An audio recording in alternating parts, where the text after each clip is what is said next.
Hey guys, hope you're having a great day today. My name is Steve. Thank you so much for stopping by my channel. Today I'm going to be reacting to Britain's most powerful warship, the HMS Queen Elizabeth. So this will be a first for me, guys. Not only will it be the first time that I'm ever learning about the HMS Queen Elizabeth, but honestly, I think this may be the first time that I'm ever exploring the topic of aircraft carriers in general.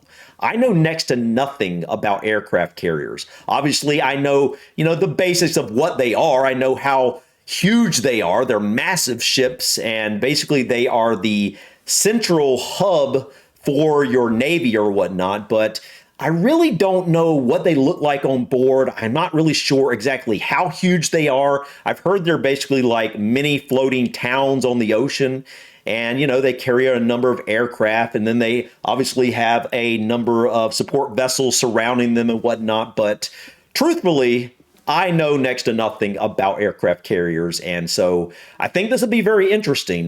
Based off the thumbnail, this looks like a really cool ship, but have no idea what to expect here, guys. But enough rambling from me. Let's go ahead and dive in and check out Britain's most powerful warship, the HMS Queen Elizabeth.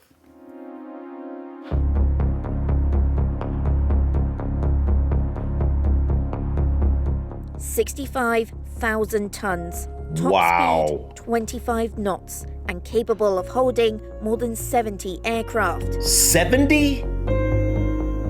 This is HMS Queen Elizabeth, Britain's most powerful warship. That is massive. Wow. I wonder how big this ship is. Like, how many sailors are usually on board this aircraft carrier? Wow. All right. A floating runway for fighter jets and helicopters, it can fulfill many roles anywhere in the world. Humanitarian aid, disaster relief, That's and of course, insane. high-intensity warfighting. If you can think of anything that you want to do from the maritime environment, this is what this does. Therefore, it's choice for politicians. Everything from the soft end, from defence diplomacy and engagement through disaster relief, all the way up to that hard end of launching a fifth-generation aircraft from a fifth-generation carrier to deliver ordnance at a time and place that the Prime Minister's choosing. And that's what it offers, is flexibility.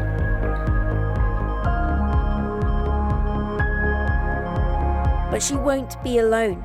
This aircraft carrier has a strike group protecting it. I thought so. The core national carrier strike group will be 2 destroyers, 2 frigates, of course the aircraft carrier and the jets that go with that, the rotary wing aircraft that operate to protect the carrier group from the carrier and embarked in the escorts, and then 2 support ships as well as a nuclear submarine. So I was wondering about the submarine. That's something I'd be interested in checking out too, guys. If you have any videos you think I might find interesting about your submarines in the UK, I have no idea how many you have, and if you have different classes of submarines, but I don't know why subs interest me so much. That's something I've never really learned about, but for some reason they seem just really interesting to me. Definitely like to explore that topic as well. So if you have any interesting videos about that, please feel free to leave them in the comments. Capability that you can deploy anywhere on the globe. But it doesn't all have to be together. So they have like a massive strike group going with this aircraft carrier wherever it goes. Deploy them across a geographic region to gain maximum influence.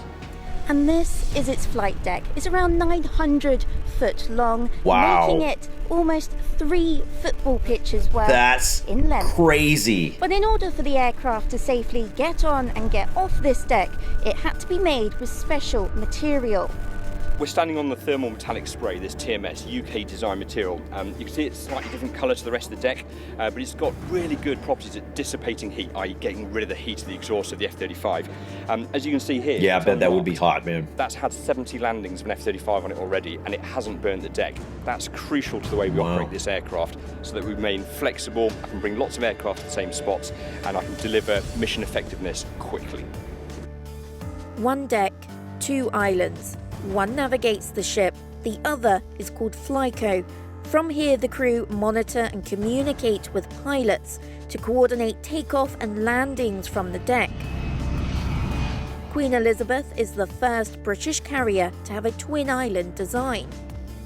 It's communication, it's planning, and it's about not rushing too quickly. So initially it'll be about integrating them into the carrier, and that's not just the pilots, it's the maintainers that have to be on deck at night in all weather, it's the support personnel inside the carrier, just the simple basics of can they get from where they are accommodated and sleep to go and get some food in the morning for breakfast to their place of work, to the flight deck, you know.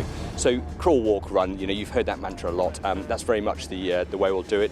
Carrier qualifications initially, just to get the pilots qualified to fly from and to this deck, and then we'll start to operationalise what we do. It will be within the task group construct.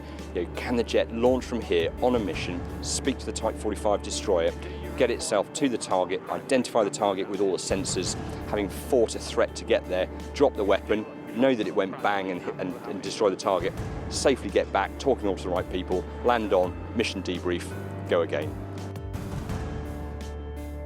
Below the decks, the hangar, from where many of the aircraft will wait to be called into action, currently being used to store supplies.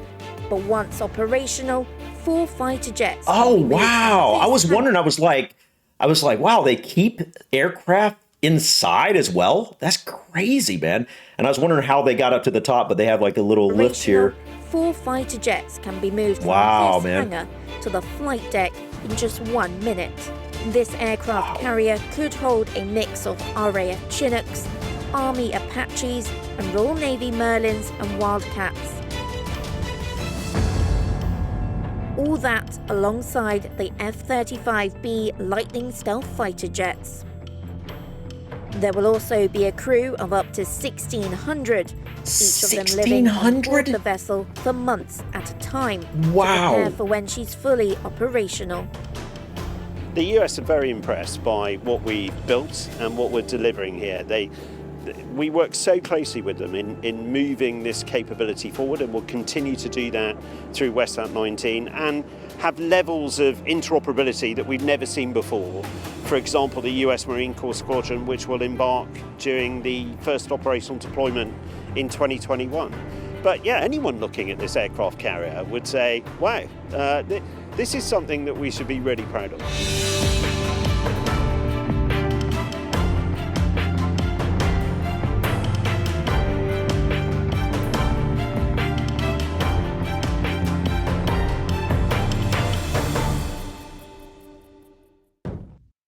Wow.